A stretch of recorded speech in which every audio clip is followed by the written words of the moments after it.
C'est très symbolique quand on passe ce portail. On est coupé du monde. On a vraiment une réalité concrète des choses. Le fait de faire un projet là-dessus, on se sent vraiment impliqué. C'est important de savoir ce qui s'est passé avant pour pas que ça se reproduise. Il faut se rappeler ce qu'eux ils ont vécu. De ne pas les oublier au final.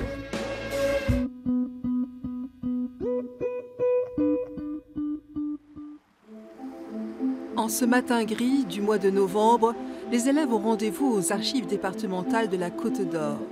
Ils vont remonter le temps, démonter les mécanismes administratifs du gouvernement de Vichy et explorer les tréfonds de la société française pendant ces années noires. On prend son temps, on est là quand même pendant au moins 2 heures, donc il y a le temps de bien s'approprier les documents. Professeur d'histoire au lycée Charles de Gaulle, Dimitri Vouzel est aussi chargé du service éducatif aux archives départementales. Les documents qu'il a préparés sont des originaux. Les fiches de recensement des familles juives, les procès-verbaux d'arrestation et de transfert à Drancy. Pour la première fois, les élèves vont tenir entre leurs mains des preuves du passé. Donc tu vois, c'est du 1090 W41, et donc c'est parti. Tu vois, la pochette est... Mais à l'intérieur, il y a des documents très précieux. Il y a eu des documents officiels qui ont été sélectionnés pour qu'ils comprennent que c'est une politique d'État, à la fois qui vient des Allemands et qui vient aussi du régime de Vichy. Et puis ensuite, il y a eu des documents qui ont été choisis pour reconstituer des histoires personnelles.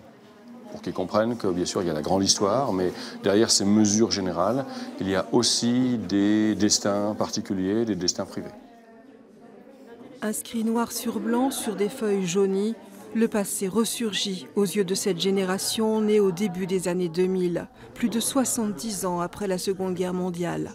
Décryptage, prise de notes, les lycéens font un travail d'historien. Il y a 400 000 étoiles pour les Juifs qui sont mises à disposition par le gouvernement français.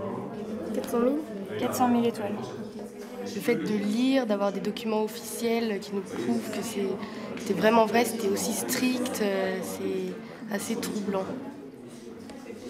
Alors, donc vous allez travailler sur 3 rafles qui ont lieu à Dijon. Guidés par leurs professeurs et à l'aide d'un questionnaire, les élèves cherchent à comprendre comment le piège s'est refermé sur des citoyens devenus indésirables dans la zone occupée par l'Allemagne nazie. On voit ce qui était demandé exactement, par qui, et enfin, moi je trouve que ça rend les choses réelles en fait.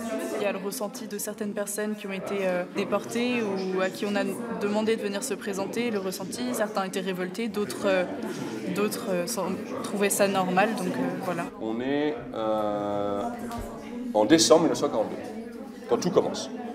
Une lettre envoyée au préfet. Je suis français avant tout et je juge de mon devoir de porter à votre connaissance un fait scandaleux.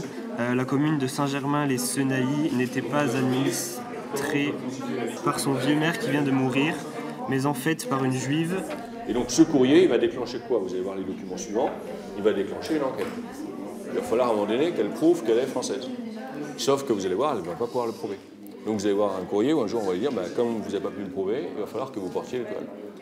Sur les 320 000 juifs environ qui vivaient en France en 1940, 76 000, dont 11 400 enfants, ont été déportés. Leurs noms ont été répertoriés par Serge Klarsfeld dans un livre, Le Mémorial de la déportation des Juifs de France. Des noms inscrits sur un mur à Paris, au Mémorial de la Shoah, que ces jeunes Dijonnais ont visité. On voyait toutes les personnes en France qui avaient été déportées. Il y avait aussi le mur des enfants, donc avec beaucoup de photos d'enfants qui ont été déportés et tués. Donc toutes ces choses permettent en fait de retracer la mémoire de ces personnes, les faire revivre dans un certain sens, de ne pas les oublier au final. Cette connaissance de l'histoire de la Shoah, les élèves vont l'approfondir encore en allant à Prague, en visitant l'usine d'Oskar Schindler, les camps de concentration de Térésine et d'Auschwitz.